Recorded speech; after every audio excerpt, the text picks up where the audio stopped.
Saya bersyukur ya, apa yang pernah saya katakan di SCTV ini pada kesempatan dulu itu tidak bohong, terbukti sekarang, dan artinya meskipun dengan berbagai intimidasi dan pengancaman yang saya alami, ya gitu, ada pelaporan, ada kemudian dikatakan hoax, kemudian disebarkan video saya ditangkap, ya, wah jahat sekali, ya gitu. Tapi waktu itu awal-awal itu saya udah bilang bahwa ini servernya cloudnya ada di luar negeri, saya tunjukkan IP-nya 170 sekian dan akhirnya ya saya harus bilang dengan bahasa yang sering kita dengar, Gusti Allah Subhanahu wa taala itu tidak sari. Allah itu tidak tidur, ya. Tuhan itu tidak membiarkan umatnya itu kemudian berjuang sendiri, tidak.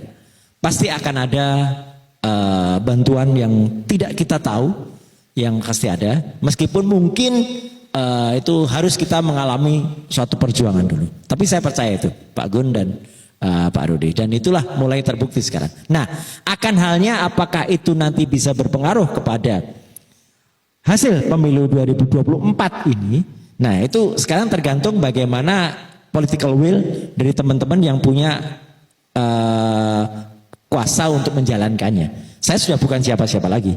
Saya hanya masyarakat biasa yang kebetulan punya sedikit pengetahuan yang bisa saya sampaikan ketika melihat ketidakberesan di pemilu ini. Mulai dari alat yang saya tunjukkan pada diskusi kita yang pertama dulu, ya, alat bantu. Bukan hanya Sirekap itu alat bantu ngitung, ya. Salah satu calon saja ketika debat pakai alat bantu juga untuk supaya teriakin oleh belakangnya gitu ya, itu kan sudah kecurangan sebenarnya ya. Dan waktu itu pun rame juga disebut, saya juga di show juga, dilaporkan juga ya. Tapi kan artinya hal-hal kayak gitu mulai dari hal yang sederhana, kalau dibiarkan ini memang bisa menjadi besar dan ujungnya apa? Ya kita malu kemarin minggu yang lalu di Jenewa itu di sidang terhormat United Nation, di sidang terhormat PBB, di Komnas HAM. Salah seorang delegasi dari Senegal, ya, Boyd namanya, waktu itu mengatakan kalau pemilu di Indonesia itu tidak netral, gitu, karena ada indikasi, bukan indikasi, dia ada bukti gini. Dan tidak hanya itu, Pak Gun dan Pak Rudi.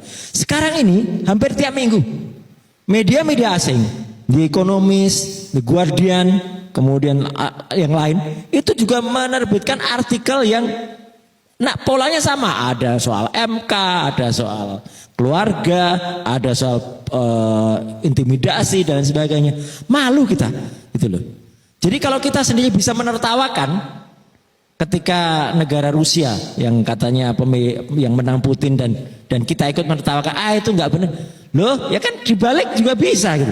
Kita juga bisa ditertawakan juga atas pemilu kita. Kok kita mau gitu? Kok kita tidak punya malu? Senior-senior kita, para guru besar, profesor dari berbagai kampus sudah bicara.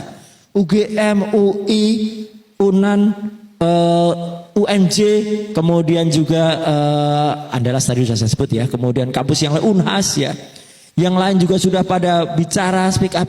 Kok itu dianggap angin lalu? Dianggap itu itu cuman pernik-pernik, riak-riak demokrasi. Aduh, itu bukan riak itu.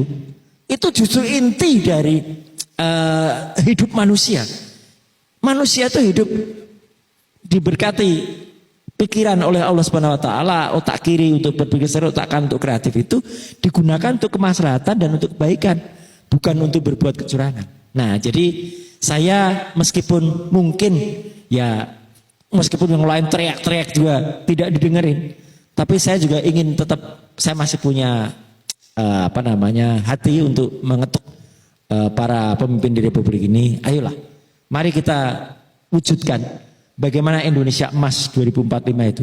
Jangan sampai justru terbalik menjadi Indonesia cemas.